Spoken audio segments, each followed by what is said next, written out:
Oh, I will sing of the goodness of God. 'Cause all my life you have been faithful,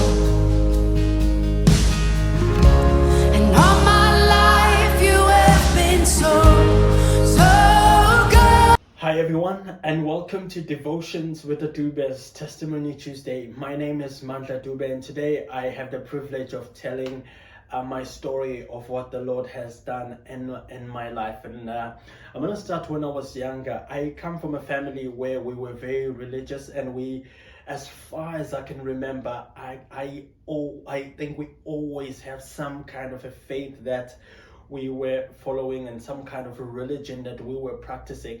And I remember when I was around 15, 16, a friend of mine invited me to church, and we went together to this one church. And I remember it was a very beautiful experience because I saw in that place there were many young people that were there, and the way they worshiped, they really engaged with the Lord, and it was a very beautiful picture. And there was a pastor there who was preaching. I can't remember what he was preaching about, but I do remember him calling people to the front of the church to be prayed for. And I also went down to the front, and I was standing there, and he asked me what would I like prayer for. And I said to him I wanted to accept Jesus into my heart. And at that point in time, I didn't really understand what that meant. And the pastor led me through the prayer of salvation. And I remember him walking me through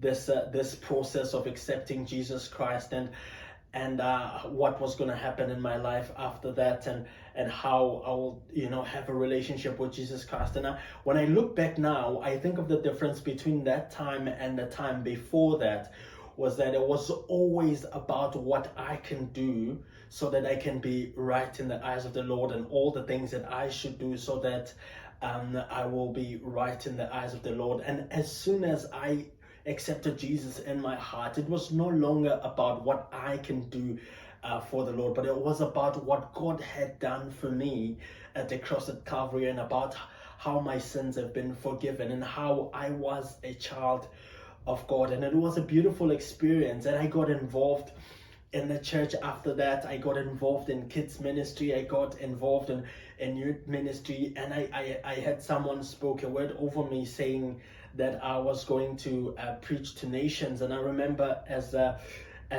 young guy, I was like, oh, that's really cool. I didn't put anything into it in my heart, but I have seen throughout this time that the Lord has had me in His hand, and I was able to be part of the ministry of God, and God was using me in different areas.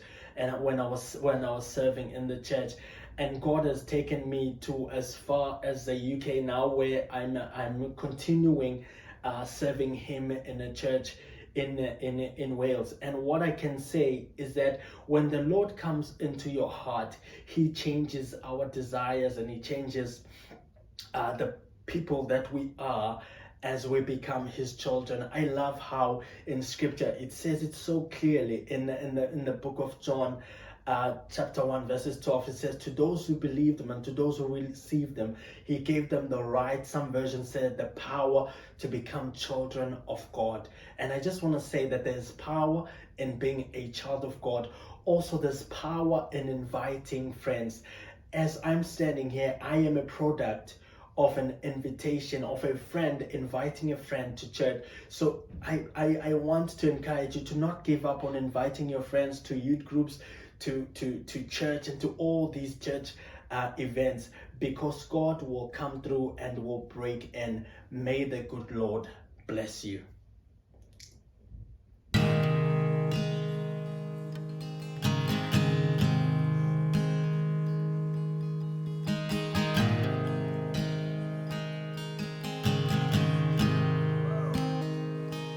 I love you, Lord.